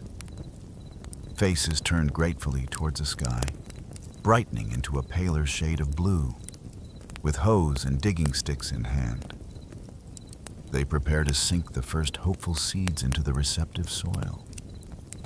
An act of faith that spring would conquer winter in due time. Among them is the wizarded old grandmother, a child clutching each gnarled hand as she shows them how to plant the peas, just as her own grandmother once taught her many long springs ago. The smaller child giggles with delight as a rotunded earthworm wriggles free from the dirt, while the older solemnly pushes each seed into its waiting hollow. It was moments like this where knowledge passed from old to young, and growth bloomed anew that made all the privations of winter worthwhile. The warm smile crinkling the grandmother's eyes holds the promise that the dark days have passed and life is returning to the land once more.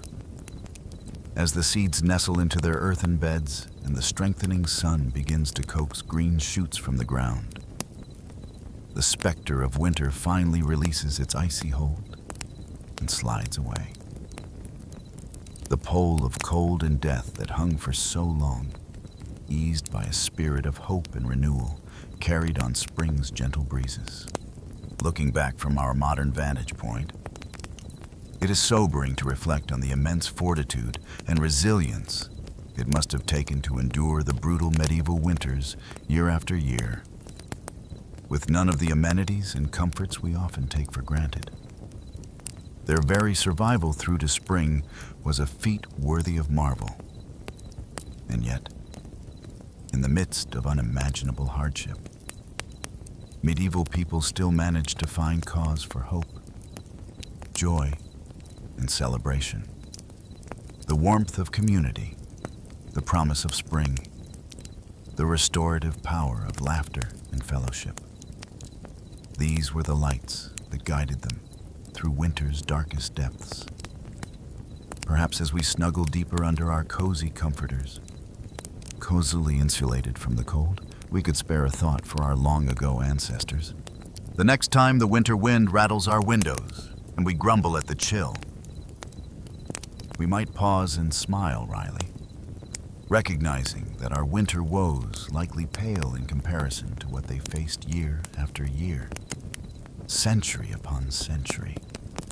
And as we drift off to sleep, we can carry the knowledge that we too possess an ember of that same invincible summer that burned in the hearts of medieval folk. The assurance that spring always returns and life goes on no matter how dark the winter night. So as the last light fades and the wind whispers a lullaby against the pane, I invite you to let your imagination wander back through the ages to walk alongside those distant ancestors as they triumphed over winter's icy reign. May their courage and indomitable spirit inspire your dreams tonight. And if this journey through history has piqued your curiosity, I encourage you to like this video and subscribe to the channel. There are always more boring tales to lull you into restful slumber. Until next time, my friends, sleep well and dream of cozy hearths and fresh green shoots stirring beneath the snow. Good night.